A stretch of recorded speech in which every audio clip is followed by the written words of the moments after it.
Hey everyone, let's take a minute and talk a little bit about some classic fonts. So, the difference between, some of the more modern fonts and some of the classic fonts really comes down to the way that they were designed.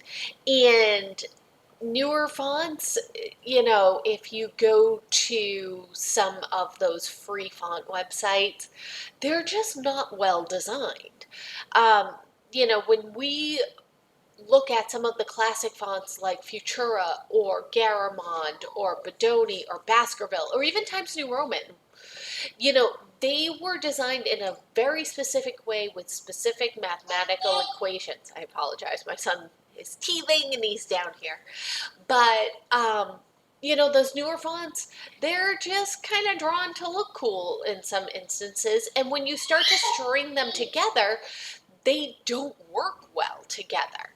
Another very interesting thing about these fonts that are really well drawn fonts, you're not going to want to add a horizontal or vertical scale to them and start to skew them because it is really going to destroy the integrity of the font. So you'll notice that a lot of fonts function better as headlines. Think of Helvetica 95 Black.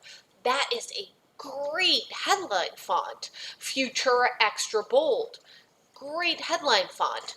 But if you went and grabbed maybe Caslon Regular, not exactly the best headline font.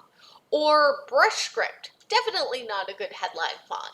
So, and another thing about Brush Script, there are so many well-drawn script fonts out there.